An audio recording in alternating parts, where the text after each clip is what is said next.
श्री स्वामी समर्थ. पुन्हा एकदा तुम्हा सर्वांचे माझ्या चॅनलमध्ये खूप खूप स्वागत आहे.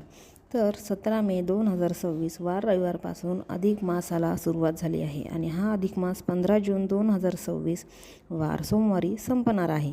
या अधिक मासाला हिंदू धर्मात विशेष असे महत्त्व आहे. हा अधिक मास तर 3 वर्षांनी येत असतो.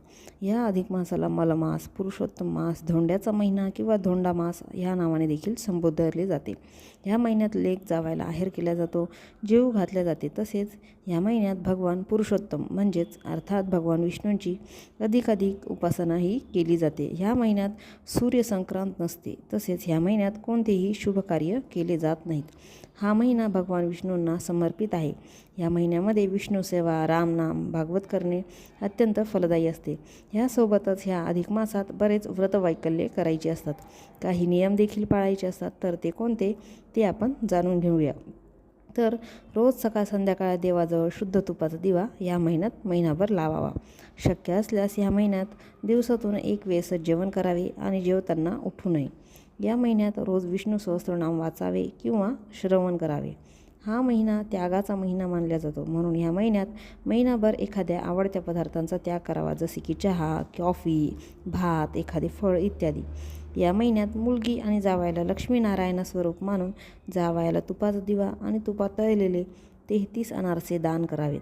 अधिक मासात यज्ञ, याग, होम, हवन, पारायणे केल्याने त्याचे फळ अनंतपटीने मिळते.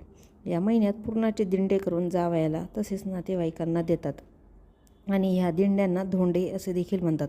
म्हणूनच या महिन्याला धोंड्याचा महिना असे देखील म्हणले जाते. अधिक मासात अधिक मास महात्म्य वाचनाला विशेष महत्त्व आहे. या महिन्यात रोज एक अध्याय ह्याप्रमाणे हे महात्म्य महिनाभर वाचून शेवटी उद्यापन करावे. उद्यापनासाठी पूर्णाचा स्वयंपाक देवाला नैवेद्य दाखवून ब्राह्मणाला यथाशक्ती शिधा आणि दक्षिणा द्यावी. तसेच एखाद्या गरजू व्यक्तीला यथाशक्ती दान करावे.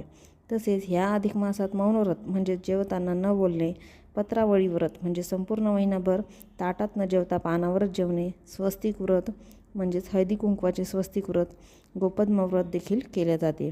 तसेच जर तुम्हाला ह्यापैकी कुठलीच गोष्ट करणे शक्य झाले नाही तर निदान रोज एक माळ भगवान विष्णूंचा ओम नमो भगवते वासुदेवाय नमः या मंत्राचा शुद्ध अंतकरणाने जप करावा.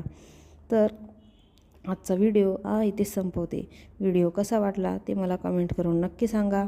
माहिती आवडली असेल तर कमेंट बॉक्समध्ये श्री स्वामी समर्थ लिहा. तसेच या व्हिडिओला लाईक, जास्तीत जास्त जणांपर्यंत शेअर करा आणि चॅनलला सबस्क्राईब नक्की करा. श्री स्वामी समर्थ. जय जय स्वामी समर्थ.